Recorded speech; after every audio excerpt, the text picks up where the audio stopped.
You will see them change from the pink, purple, and violet to a more in a very different one.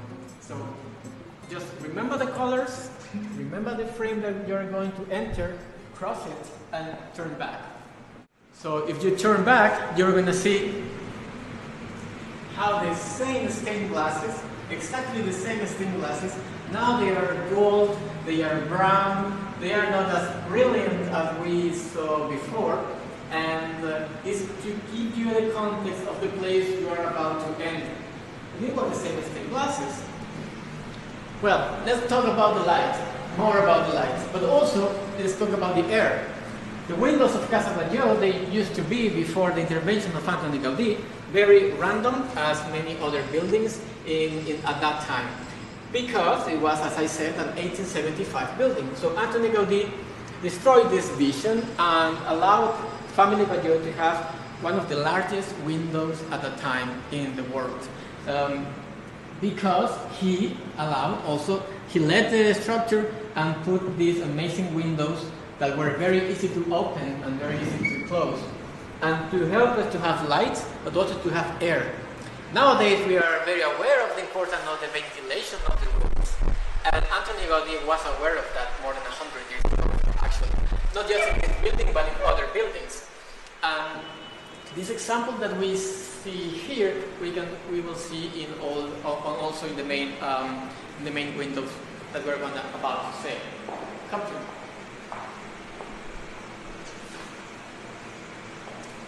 So the former building ended in this part of the ended here. So what Antoni Gaudi did was to extend the facade some centimeters further, and that's why we have all this space that Antoni Gaudi, can you say, earned from the previous structure. And in this building, to support all this material, he used these columns, and of course this one for support the rest of the building. But instead of having just columns with a function, he also did a function, but also an aesthetics. And all these columns that we can see here, all of them are inspired in nature, and also are different, each of them. And for having more colorful facade and having light at the same time, he put these stained glasses, very beautiful. These stained glasses were made of the traditional technique at the time. It was blown glass, and based on that, you can see here some of the artisans that now they are working for.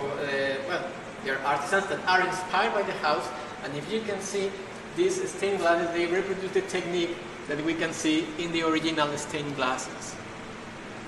So they're beautiful objects, contemporary objects in different colors, also as the colors of the house.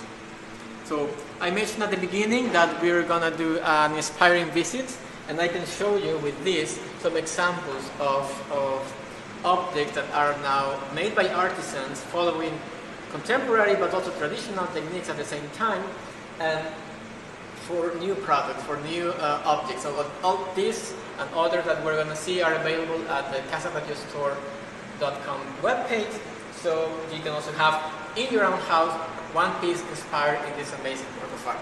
And talking about the light and the windows, let's talk about the ventilation system. So we know that we probably in the different times of the year we need more or less air.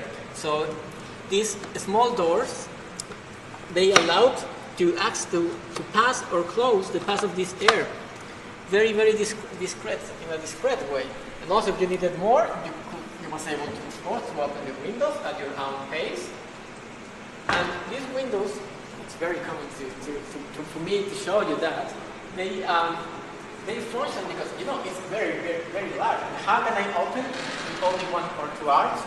It's because they have a system, a mechanical system that helps you to support the opening and closing. And this system is hidden here. In these small doors, Antoni Gaudi, he put this kind of weight. So once you open a window, one of them goes up and goes down. It's very... maybe a little bit old. Or probably I'm becoming weak. Who knows? Well, let's continue to our itinerary because we are rushing out of time. And let's talk about something that has disappeared, but thanks to technology, we can have it again. So, as we know, people at that time were very religious, and Antoni Gaudi was not the exception. And also the owners of the house, they were very religious ones. So they wanted to have a place in a very important part of the house for having their religious activities. And that's why Antoni Gaudi put in that wall, that now it's more or less empty, this altar. So if the camera can come, I hope it works. It always works. You just have to wait them. So if you see in this virtual reproduction, you can see the altar that was there. So, and also including the lamp, that now we can see the original, based of course in the historical archives.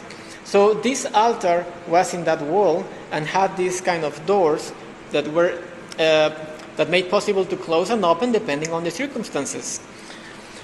And well, now this altar is not here anymore.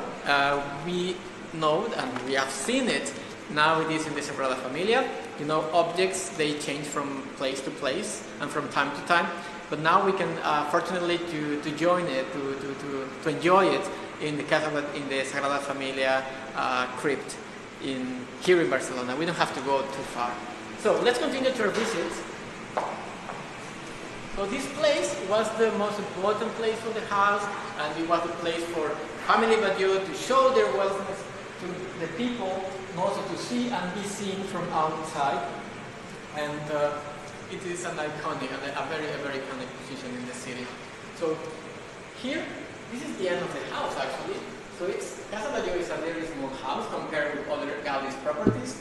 So in this part is where the rooms of the family Badiou used to be. We think that they were in this part.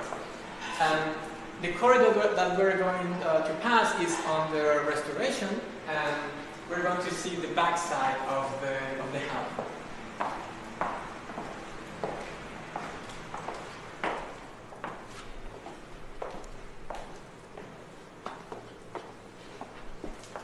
As I mentioned, the house of family Badiou, they used to have the main entrance, but also they have this secondary entrance in case they needed or they wanted to pass. If you come here, you can see now we are in the position where we started.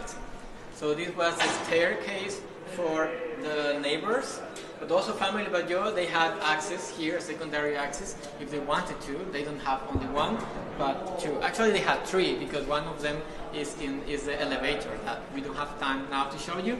But also they have three different access to their property. And so let's continue to our itinerary.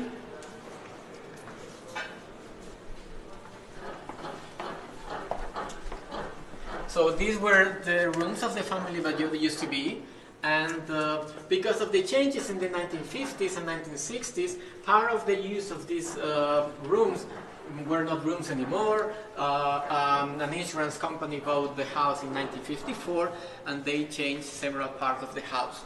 Fortunately, we had enough evidence to know the shape of this part of the building, and now we are restoring it to turning it back to their original shape. Visitors, when they come to Casa Badiou, they have this model. In this model, they can understand what happened to the former building. This was a very random, common 19th century and early 20th century building in Barcelona. And so it's almost not easy to imagine that this house, the house where we are, Casa Badiou, was actually a building like that. So to help people to understand how it was, we in this device have this model, and with their device they can scan this like a code, and based on that, they are able to see what was inside. So if you come with the camera, you can see that we, in our real life, we see the model, but in the screen we can see the different parts of the house. So now it's not just architecture, but also you can see, if you go closer, what happened in the different rooms. You have to do it slowly. We will talk later on about the changes in the tiles. You can see they are very white at the bottom and very dark blue at the top. And if we go closer and closer and closer, we can even see the common life at that time. So people, they can come very, very close and see what's happened. You can see the image of the people, etc. So, and it disappears. It's magic. And you can have it a total view of the house, and it's very interesting because it helps you to understand. If you can see from this point of view, it's amazing because you can see in this screen how was the house at the time, and also how it is now, and what's the transformation that Antoni Gaudi did. And if you remember the facade, the only elements that are able to be recognized from the former building are part of the windows. But we will show you that later on. Let's move forward. And so this was a room that it's expected to be also another room for living. But in this room that we are going to enter right now, we are sure that what was the use of it. At that time, families, especially women, they used to have to sew, hand sewing, and this was the sewing room. And this room was for the women, and they used to sew hand. But also, if you come, you can see one of the, not one of the, but the largest window in the middle yard. So, if you see the size of this window, it's absolutely the whole wall. The whole wall is the window. So you have air, you have light that is coming from the top of the building, and also if you need air, you can open one more or all of the small doors. So this is functionality, but this is also beauty. So it's beauty and functional at the same time. That's very, very, very convenient. And we also have the same phenomenon of these small doors that were able to open and close depending on your need of air and the weather conditions. And don't forget the wainscot that gives the room a different environment. So let's move forward to the backyard.